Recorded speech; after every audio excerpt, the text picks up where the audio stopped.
প্রমাণ হলো যে আমার ব্রেইন আছে। ডাক্তার: অনেক দুঃখের সাথে বলতে হচ্ছে যে আপনার ব্রেইন ক্যান্সার হয়েছে।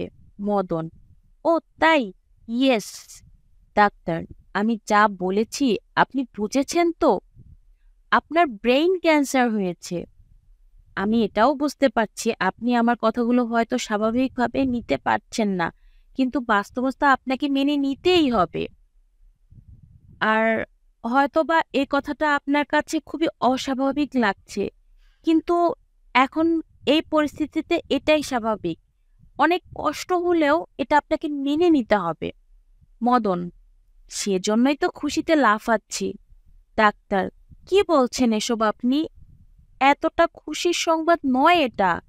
একটু বুঝতে চেষ্টা করুন। প্লিজ আপনি নিজেকে সংযত রাখুন। আপনি প্লিজ উত্তেজিত হবেন না।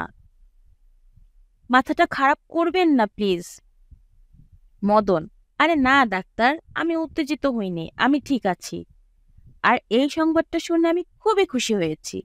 ডাক্তার: আমি ঠিক বুঝতে পারছি না আপনি এমন করছেন কেন। এই মুহূর্ত থেকে আপনার কি হয়ে গেল?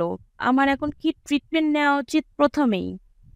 মদন: আমি খুব খুশি হয়েছি এ কারণে, এতদিনে প্রমাণ হলো যে আমার ব্রেইন আছে।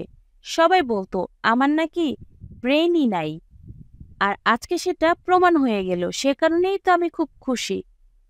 ডাক্তার: ও আচ্ছা, তাই নাকি? এই কথা।